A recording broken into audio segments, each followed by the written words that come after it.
Salmo 91, versículos 10 e 11. Salmo 91, 10 e 11.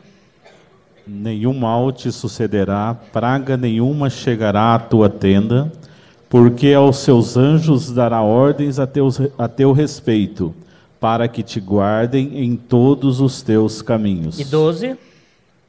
Eles te sustentarão nas suas mãos, para não tropeçares em alguma pedra.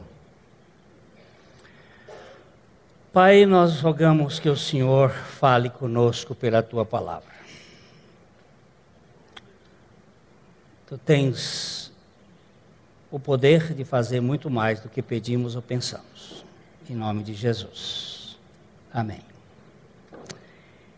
Eles te sustentarão nas suas mãos.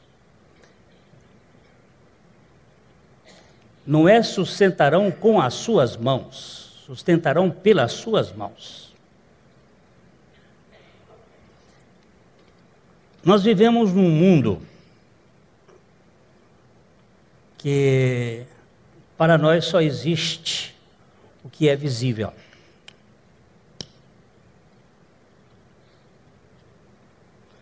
Até o microscópio ser inventado, ninguém sabia como alguém ficava doente. Os franceses achavam que você ficava doente por causa da água. Por isso que eles não tomavam banho. Que as doenças entravam no corpo pela água.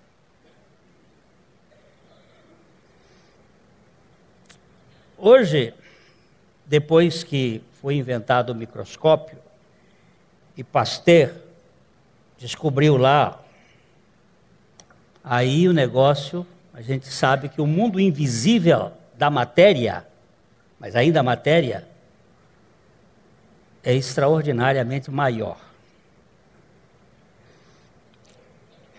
A gente diz muitas besteiras na vida por ignorância. Um dia eu estava falando que Jesus mandou plantar semente no campo, e o campo não tinha nada, não tinha vida, então jogou a semente. E havia um doutor da Embrapa aqui, ouvindo aquela bobagem que eu falei, ele veio muito cautelosamente e educadamente, chegou para mim e disse assim: pastor, nunca fale que na terra não tem vida. A microvida da terra é muito maior do que a macrovida. Este mundo aqui é pequenininho diante daquele mundo lá. Eu disse: muito obrigado, doutor. É bom a gente aprender com quem sabe. Porque eu não vejo, não existe. Nós falamos da outra vez que a física quântica trabalha com a possibilidade de 500 dimensões. Nós só conhecemos 3. Comprimento, largura e altura. Só isso que nós conhecemos. Mas existem outras realidades metafísicas ou além da física que estão aí. E uma delas são os anjos. Que são, eu vou usar para a mente do século 21, são expressões energéticas de outra dimensão. Mas são pessoas, são campos magnéticos, você pode usar o que você quiser. São realidades que podem entrar e sair da terceira dimensão com muita naturalidade. Mas nós, de terceira dimensão, só conhecemos o que está na terceira dimensão. Para mostrar a cultura, nihil est intellectus quod non fuero primus in sensu. Isso é só para esnobar. Nada existe no nosso intelecto que não tenha passado primeiro pelos sentidos. Mas os sentidos precisam de audição, de visão, de tato, de paladar, de olfato. E aí é nosso mundo. Mas anjo não é desse tipo. Os anjos estão numa outra categoria, só que eles visitam este nosso mundo. E a história é que nós precisamos considerar as coisas que não se veem. 2 Coríntios capítulo 4, versos 17 e 18. Nós precisamos atentar para esta realidade que não é vista. 2 Coríntios 4, 17 e 18. Porque a nossa leve e momentânea tribulação produz para nós eterno peso de glória, acima de toda comparação, não atentando nós nas coisas que se veem, mas nas que se não veem, porque as que se veem são temporais e as que se não veem são eternas. Preste bem atenção que a Bíblia está dizendo. As coisas que se veem e as coisas que se não veem. As coisas que se veem são temporais. As coisas que se veem temporais estão marcadas pela lei da entropia. O que é que essa lei da entropia diz? É a segunda lei da termodinâmica, que ela diz que há uma perda de um quantum de energia da matéria em estado contínuo. Toda a matéria está perdendo energia, ou seja, está morrendo. O que é temporal envelhece, caduca, perde energia, morre, acaba. O universo está envelhecendo, diz a Bíblia, como um vestido, como uma espécie de cortina velha.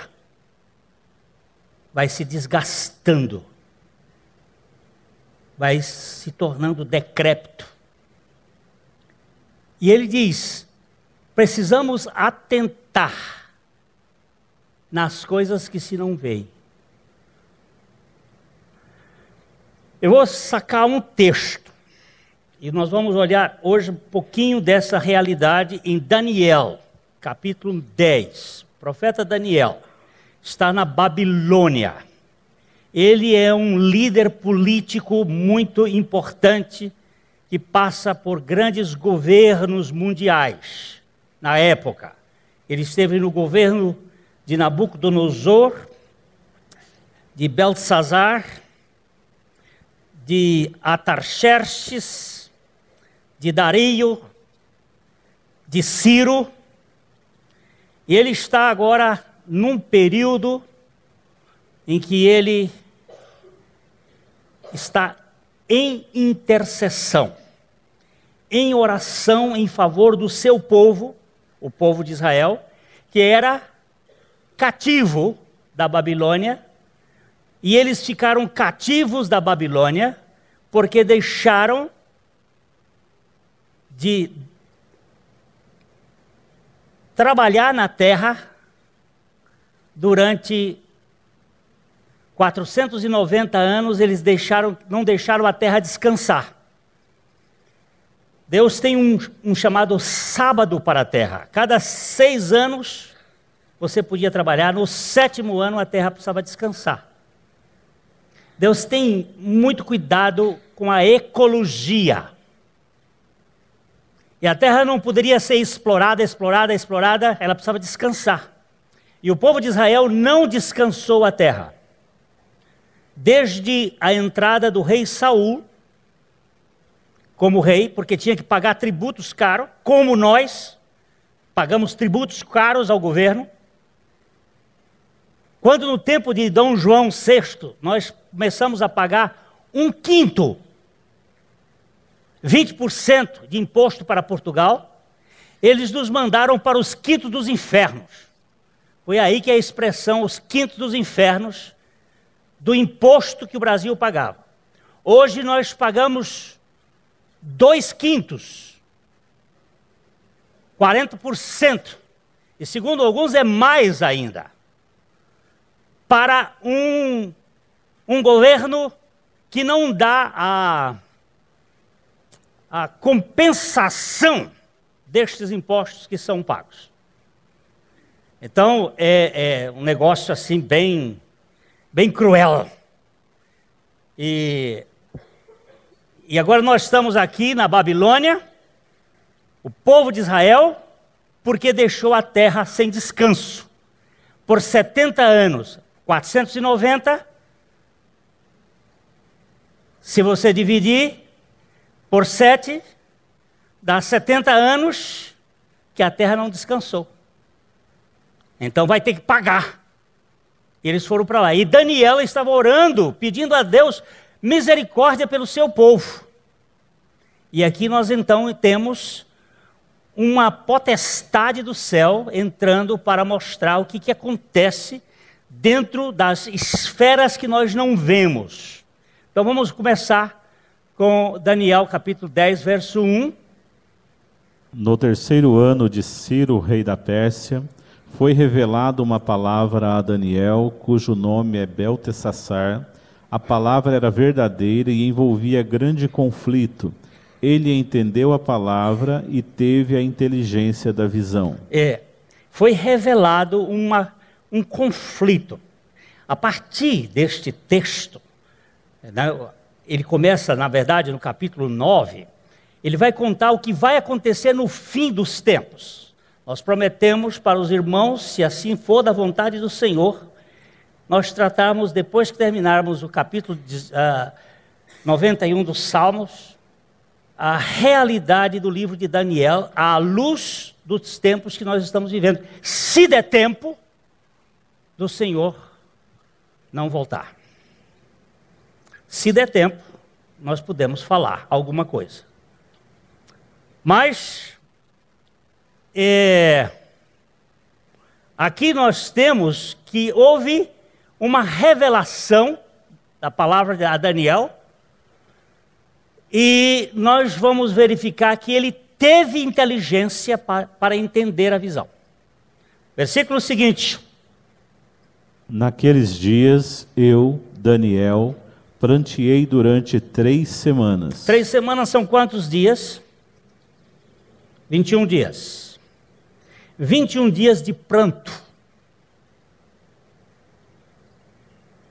Lembre-se que Jesus foi para o deserto não para jejuar, mas para ser tentado pelo diabo. E Daniel não foi para este canto, não foi para jejuar, foi para prantear e clamar. Essa é uma palavra que talvez seja mais adequada. Clamar a Deus misericórdia em favor do seu povo. Manjar desejável não comi, nem carne, nem vinho entraram na minha boca, nem me ungi com óleo algum, até que passaram as 3 semanas inteiras. O que aconteceu durante 3 semanas?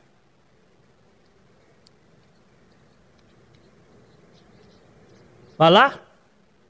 O que ele fez? Não comeu, não bebeu, não se ungiu, não tomou banho.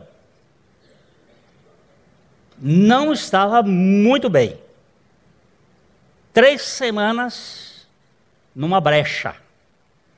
O que aconteceu daí? No dia 24 do primeiro mês, estando eu à borda do grande rio Tigre, Eufrates, são os 2 rios da Babilônia que são daqueles rios que estão lá no Jardim do Éden, que falam do jardim, o Tigre e o Eufrates, Guion e Pison, que são os rios do... E lá na margem do rio Tigre, levantei os olhos e olhei, e eis um homem vestido de linho, cujos ombros estavam cingidos de ouro puro de Ufaz. Ele estava, depois de 21 dias, ele levantou os olhos e viu um homem. Seria uma visão psíquica de um homem faminto? Ou uma realidade espiritual que entrou neste mundo para mostrar o que acontece acima da nossa cabeça, que nós não estamos conseguindo enxergar? Ele viu um homem vestido de linho, cujos ombros estavam cingidos de ouro puro de Ufaz. Ouro, na Bíblia, tipifica a divindade. E ele estava muito bem vestido. E aí o que aconteceu? O seu corpo era como berilo, o seu rosto como um relâmpago, os seus olhos como tochas de fogo, os seus braços e os seus pés brilhavam como bronze polido, e a voz das suas palavras era como o estrondo de muita gente. Pensa no Maracanã cheio de gente. Aquele povo gritando, gritando, gritando. Como um estrondo de muita gente. Voz, rosto, formas, tudo isso aqui tem significado. Nós não vamos entrar. O berilo, os olhos como tochas de fogo, os braços e os pés brilhavam como bronze polido, tudo tipologicamente representando a obra da redenção de Deus em Cristo. E indo para frente. Só eu, Daniel, tive aquela visão. Os homens que estavam comigo nada viram. Não obstante, caiu sobre eles grande temor, e fugiram e se esconderam. Quando Paulo ia no caminho de Damasco, os homens viram a luz, mas não ouviram a voz. Aqui, os homens que estavam comigo nada viram.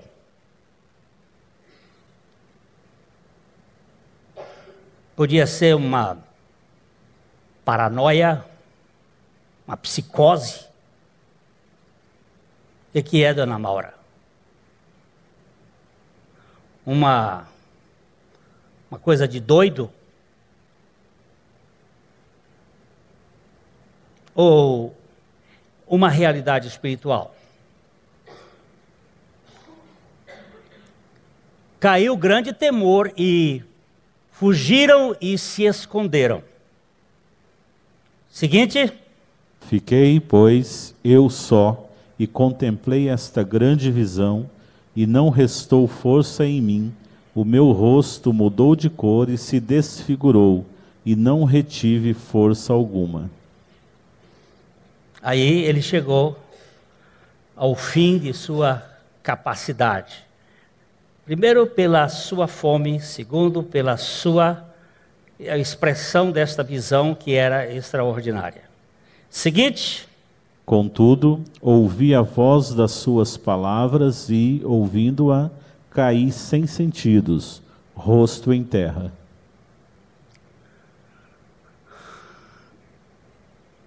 Um desmaio.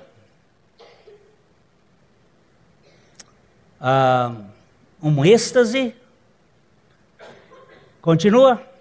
Eis que certa mão me tocou, sacudiu-me e me pôs sobre os meus joelhos e as palmas das minhas mãos.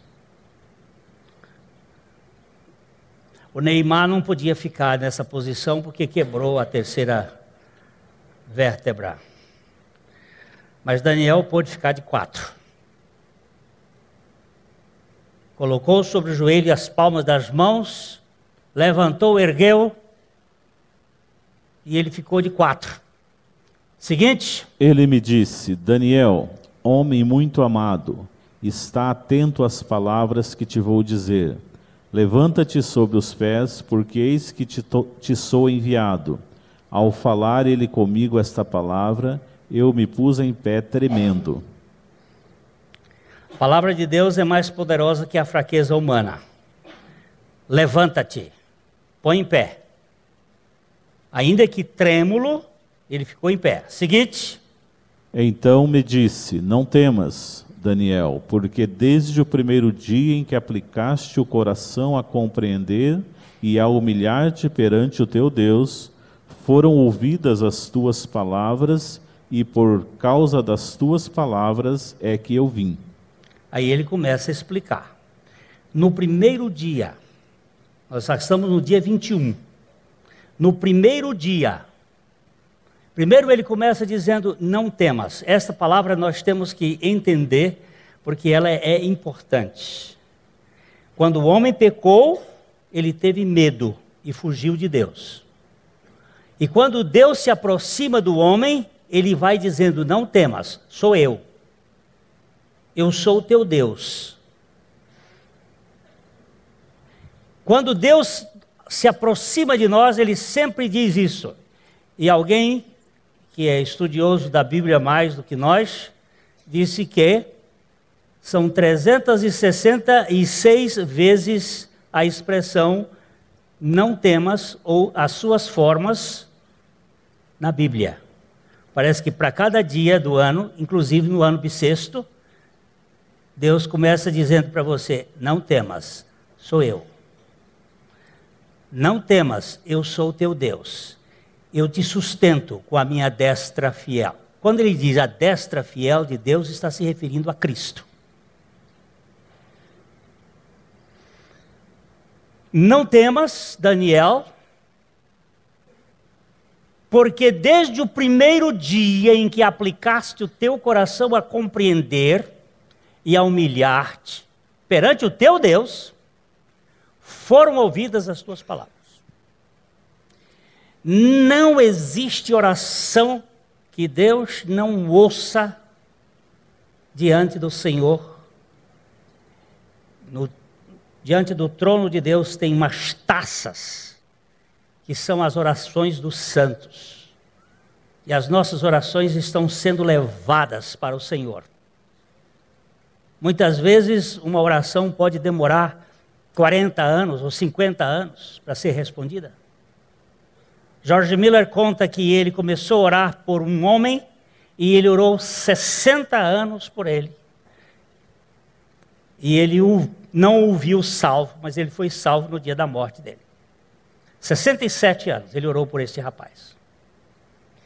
Eram 6 que ele orou, insistentemente, 5 ele viu salvo, e o último, só depois do dia da morte dele, que ele foi salvo. E ele está dizendo aqui: as tuas palavras foram ouvidas, e é por causa das tuas palavras que eu vim.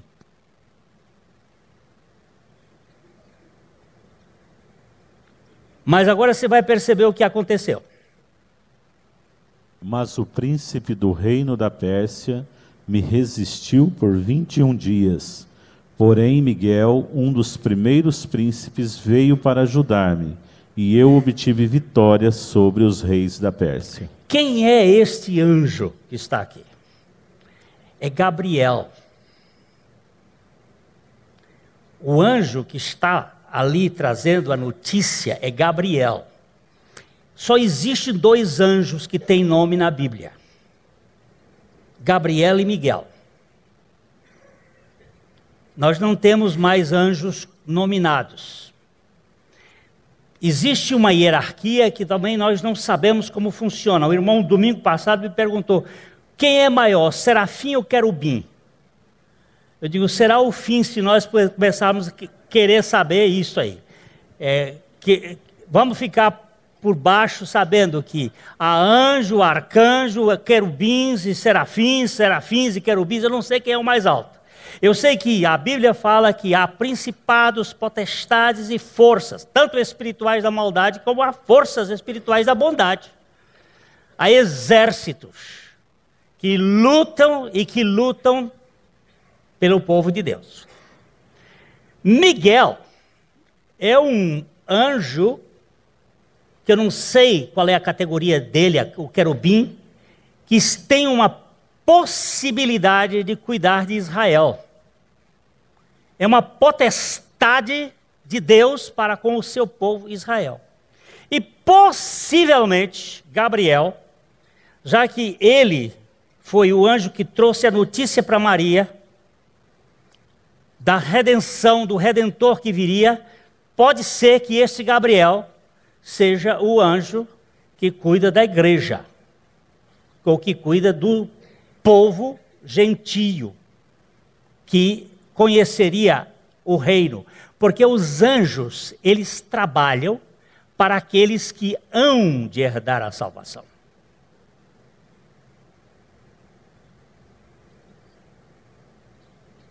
Eles não trabalham para outras pessoas. Vamos voltar ao texto. Depois nós ficamos aqui no versículo 13, né? 13. Agora nós vamos para Hebreus capítulo 1, versículos 13 e 14. Depois a gente volta para o Daniel. Ora, a qual dos anjos jamais disse: assenta-te à minha direita, até que eu ponha os teus inimigos por estrado dos teus pés? Não são todos eles espíritos ministradores, enviados para serviço a favor dos que hão de herdar a salvação? Os anjos trabalham, servem os que hão de herdar a salvação.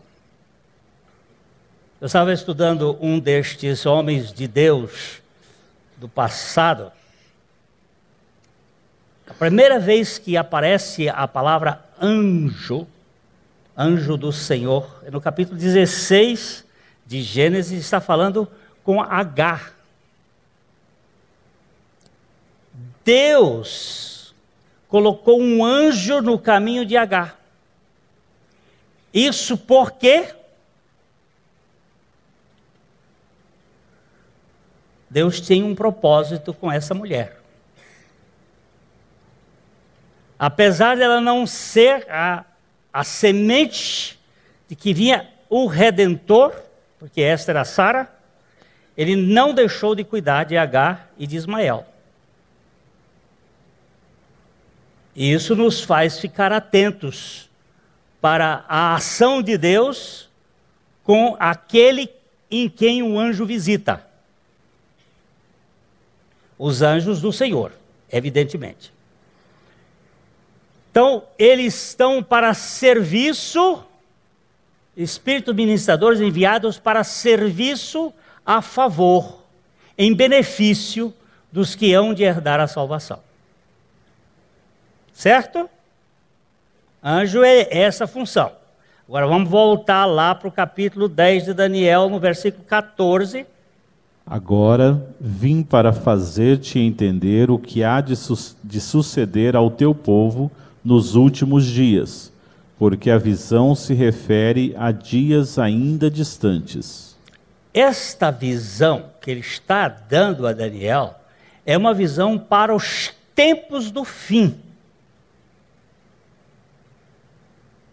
Não era para aquela época do governo medo-persa.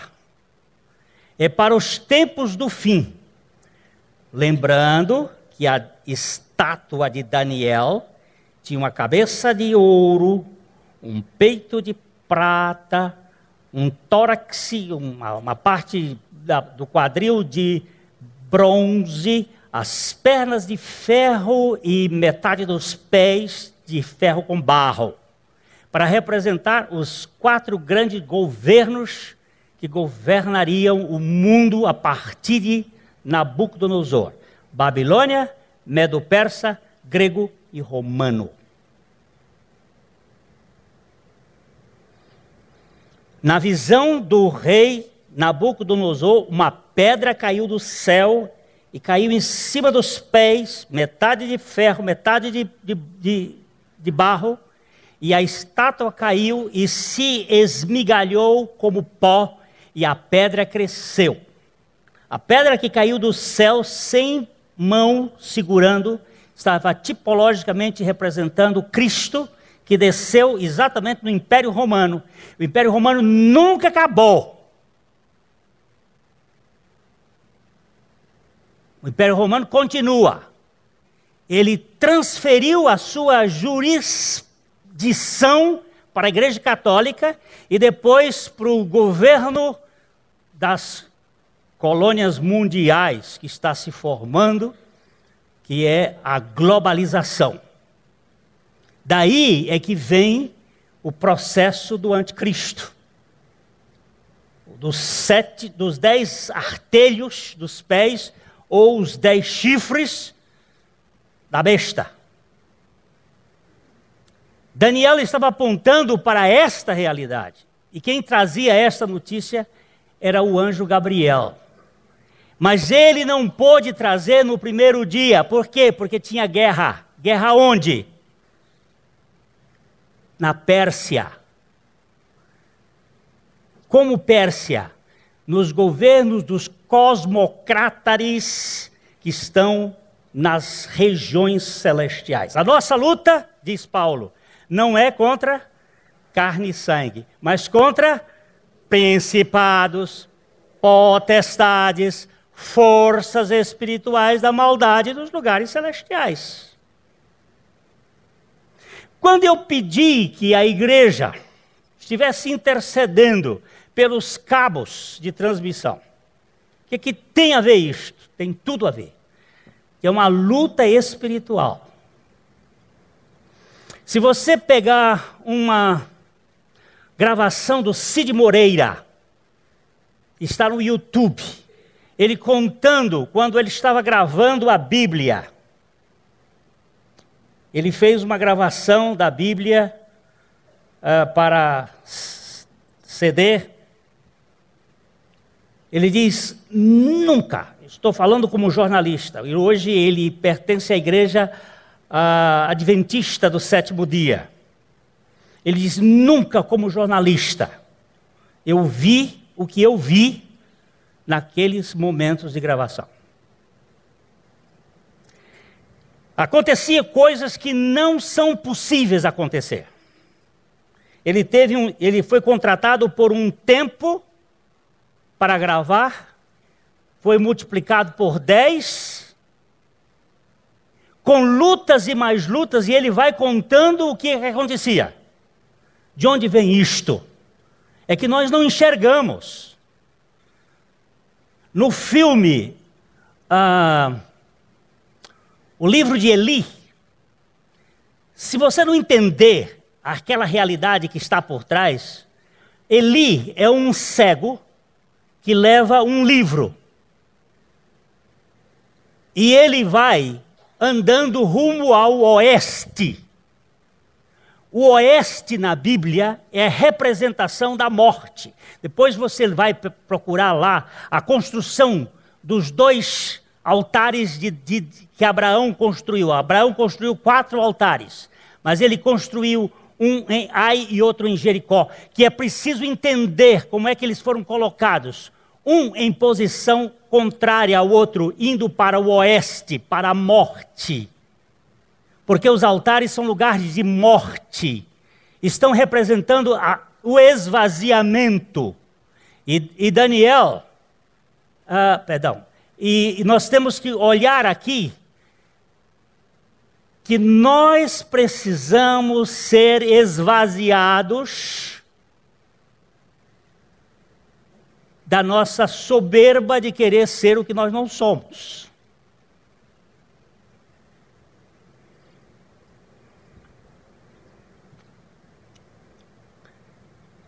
Eu vim para fazer entender o que há de suceder nos últimos dias. O que vai acontecer nos últimos dias?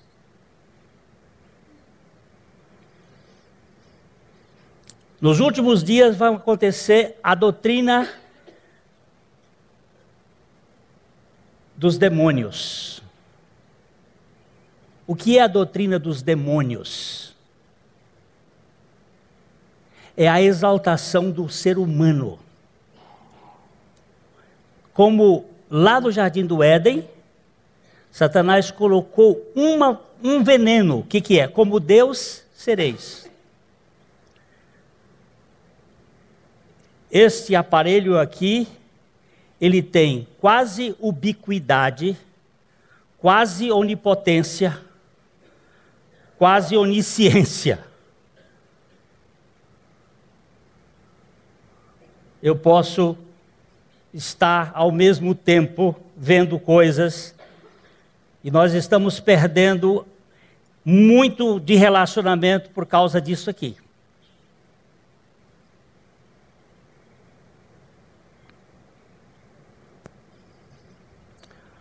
O que está acontecendo conosco? Nós estamos prisioneiros de um sistema. O Daniel, vamos para frente um pouquinho. Ao falar ele comigo estas palavras, dirigiu o olhar para a terra e calei. Não tinha mais o que falar, olhei para o chão, olhei para a terra e calei. Continua. E eis que uma como semelhança dos filhos dos homens me tocou os lábios. Então passei a falar e disse àquele que estava diante de mim: Meu Senhor, por causa da visão me sobrevieram dores e não me ficou força alguma. Continua. Como, pois, pode o servo do meu Senhor falar com o meu Senhor? Porque quanto a mim não me resta já força alguma, nem fôlego ficou em mim. Daniel estava exausto, extenuado, sem energia, diante daquilo que ele ouvia e do que ele via, do que ia acontecer, da luta que estava acontecendo no espaço. Eu não sei com vocês que trabalham em terapia familiar, não sei o que acontece, mas muitas vezes, comigo, eu estou atendendo uma pessoa e eu começo a ser comido por aquela pessoa, sugada a minha energia. Porque a Bíblia diz, quando Deus amaldiçoou a serpente, ela disse: tu rastejarás no teu ventre e comerás pó todos os dias da tua vida. Até hoje eu não vi uma cobra comendo pó. Para mim isso é uma figura muito mais profunda do que nós podemos entender. Eu sou pó. Isso aqui é pó. Isso aqui é pedra. É pedra viva, mas é pedra. Isso aqui é pó. Isso aqui é cálcio. Isso aqui é caulim. Isso aqui é ferro. Isso aqui é magnésio. Isso aqui é pedra. Isso aqui é natureza. E quantas vezes eu estou sendo consumido? Quando aquela pessoa começa a bocejar, e ela boceja umas 5, 6 vezes, eu digo: eita, Dom Smirnov dá. Está na hora de botar para fora. Sai daqui. Porque está carregado com forças espirituais da maldade. E é como se consumisse. Tira a energia de você. Muitas vezes, depois que a pessoa sai, e eu conheço muito crente que quando vai orar é um peso, que ele não está orando, ele está blasfemando de Deus.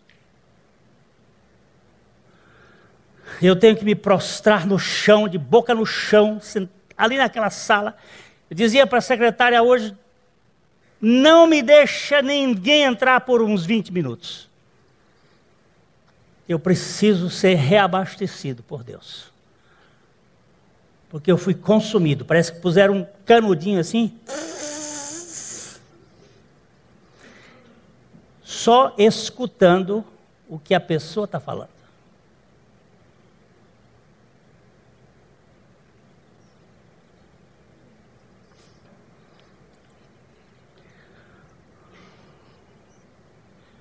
Às vezes você vai jantar numa casa, você sai de lá exaurido.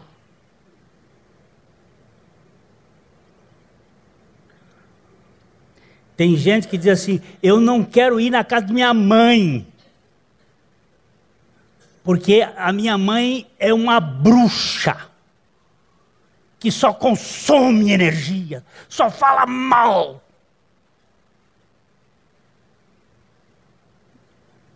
Você está num ambiente que... Quando eu vou pregar domingo, de manhã e de noite, eu normalmente não vou na casa das pessoas à tarde. Um dia eu fui lá na casa da Sueli do Carlão. Gente, que tarde maravilhosa. Nós ficamos naquela relação de afeto, de amor. Eu saí dali energizado, não consumido. Porque quando você está no ambiente dos santos de Deus, não há lugar melhor para você se reunir. O meu deleite é estar com os santos de Deus. Mas tem gente que consome. O que é isto? São as lutas espirituais invisíveis. Amargura, ressentimento, inveja. Sai de perto do invejoso, que ele te consome. O seca-pimenteira. Isso é verdade? Isso é verdade. A Bíblia chama essa turma de oftalmosponeiros, olho do maligno. A minha esposa tinha umas flores bonitas, umas violetas, lindas lá em casa, quando nós morávamos na Rua Santos. Chegou uma moça, uma senhora, um dia, que era amiga da moça que trabalhava lá em casa. Ela olhou para aquele canteiro de violetas assim e disse, mas que flores bonitas. Amanheceram todas secas no outro dia. Secas!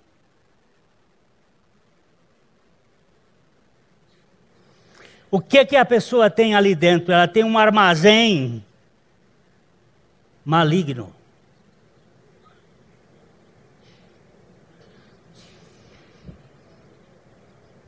Um dia eu fui fazer o casamento de uma pessoa.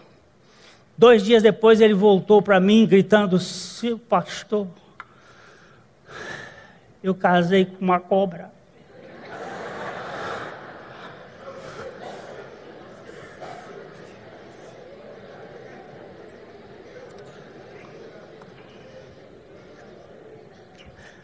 Pastor, não dá, pastor. Cobra. Eu digo, consumou? Ele disse, não consumou. Eu digo, então, bendito seja. Corre e procura um advogado e desmancha logo esse troço. Se não consumou, tem tempo. 2º dia. O homem tremia, as carnes dele tremiam, sendo consumido pela cobra. Poderes que estão na nossa cabeça, que nós não estamos vendo, que está consumindo. A gente vê aí pessoal que luta com família. Família é o lugar onde mais o inimigo quer destruir. Desde o Jardim do Éden, que começou lá, e tenta destruir família. Como é luta, nós não vamos vencer essa luta, a não ser pelo Cordeiro. Só pelo Cordeiro. Daniel estava simplesmente sem forças, mas aí me tornou a tocar aquele semelhante a um homem e me fortaleceu.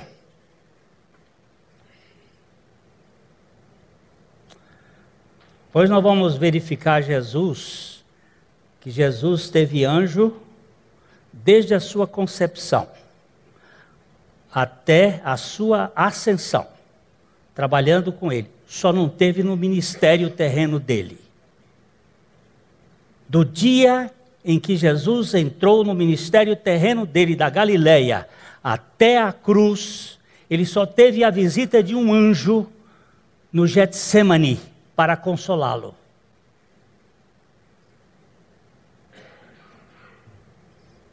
Mas os anjos estão a serviço não só do Salvador, mas também daqueles que hão de herdar a salvação.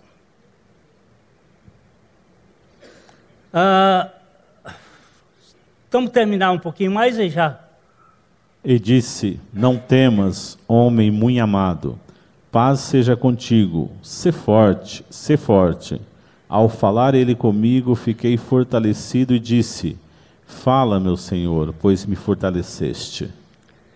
Sê forte, sê forte, sê forte. No campo espiritual, deixa eu só dar mais uma coisa que nós vamos para a ceia. No campo espiritual, a palavra de Deus, trazida pelos anjos, podem ser um alimento. Irmão George Crane Smith foi membro dessa igreja, foi um dos fundadores de Londrina. Ele traduziu uma época quando estava a fome em Biafra. Lembram desse lugar? Ouviram falar? Vocês não, vocês são novos. Biafra, um lugar na África que teve uma fome na década de 60, 70, por aí, coisa terrível. A organização da Cruz Vermelha chegou numa região onde só tinha cadáveres e mortos, e os poucos que estavam vivos estavam ali, só pele e osso, e eles encontraram uma família. Pele lustrosa, rosto magro, mas proteinizado. E os médicos e profissionais da saúde ficaram impressionados. Como é que vocês sobreviveram a esse tempo todo? E o dono da casa disse: há 40 dias acabou a comida. Nós não tínhamos mais o que comer. E não tínhamos para onde ir. Mas nós tínhamos a palavra de Deus. E eu me sentava, eu fico emocionado só de lembrar disto. Eu me sentava com os meus filhos e minha esposa, e nós líamos a palavra. E muitas vezes aparecia alguém. Não para nos servir pão, porque não tinha pão, mas para nos servir algo.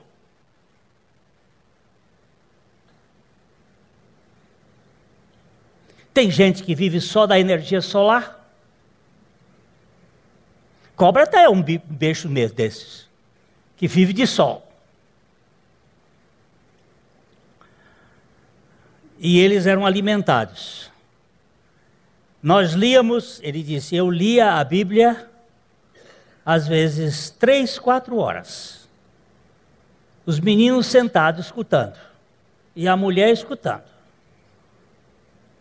Porque para a mulher sentar e escutar, só estando com muita fome mesmo.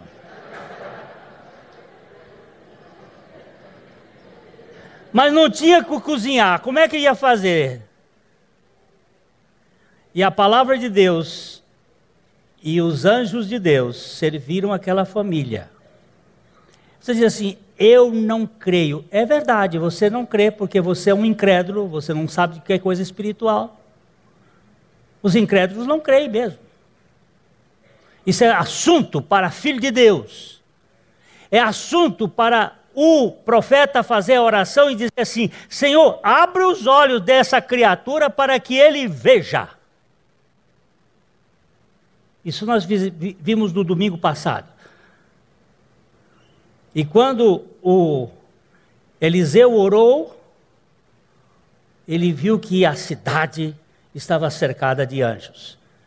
Você não enxerga, eu também não enxergo, mas o Senhor abre os nossos olhos para que nós vejamos que o Senhor é o Deus dos invisíveis e o Senhor é o Deus que pode fazer muito mais. Não tem esse negócio de gente super protegida, tem esse negócio de Deus proteger gente que ele tem um objetivo para fazer com essa pessoa. Então, queridos, lembre-se o seguinte: os anjos do Senhor sustentam aqueles que hão de herdar a salvação em propósitos divinos. E nós precisamos ter essa consciência. Eu sou imortal.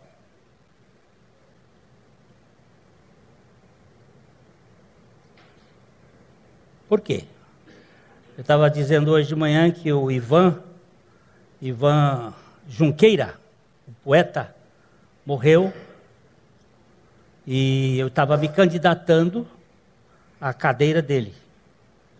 Escrevi um poema de pé quebrado, e agora vou me candidatar à cadeira dele. Aí depois eu me arrependi, e disse, não, eu sou imortal não porque escrevi um poema, eu sou imortal porque o meu nome foi escrito no livro da vida. Aí muda tudo. Era só uma brincadeira com família que estávamos fazendo, de imortalidade. Porque dizem que os acadêmicos são imortais.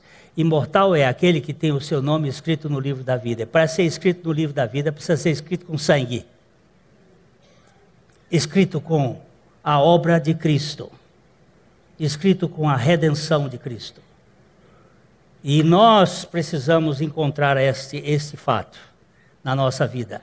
Você ser católico, ou ser protestante, ou ser evangélico, ou ser espírita, isso não significa absolutamente nada. O que significa é você ser uma nova criatura em Cristo Jesus. Se você não é essa nova criatura em Cristo Jesus, você não tem nada. E você não tem nem a companhia dos anjos para cuidar de você. Porque os anjos só cuidam daqueles que hão de herdar a salvação.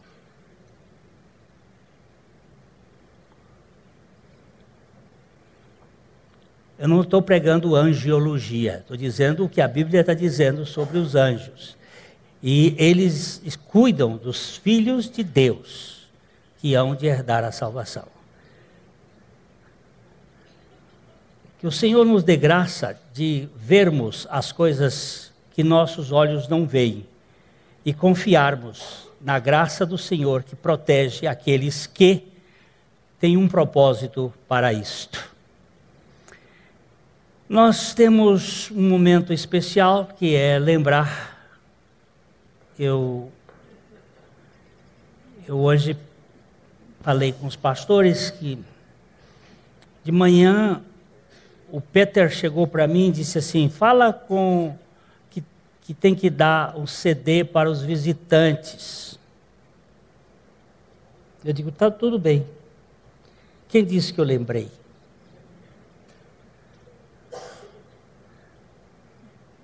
Eu tinha prometido ir a um aniversário do Elcio ontem. Como eu não botei marcado, quem disse que eu lembrei? Era para eu ir no aniversário da Laura, eu não anotei, quem disse que eu lembrei? Eu estou ficando velho. E eu disse para os pastores, quando eu voltar do Piauí, agora eu vou procurar um neurologista. O que você quer ver? Eu quero ver se já não é o tal do alemão. Ele já chegando na Copa aí, eu não vou brincar, não. Eu tenho um irmão que tem Alzheimer. Eu vou verificar se não é esse danado, porque estou esquecendo de coisas que não podia esquecer. E para não esquecer da ceia do Senhor, o Senhor disse assim: olha, vocês precisam lembrar de mim. Vocês precisam lembrar da minha morte, porque por minha morte vocês vão encontrar a morte de vocês, e com a morte de vocês vão encontrar a minha vida na ressurreição, e a minha vida vai fazer a diferença na sua vida. E nós precisamos lembrar disso. Lembrar que os nossos pecados foram todos colocados em Jesus. E que nós podemos viver uma vida na dependência dele.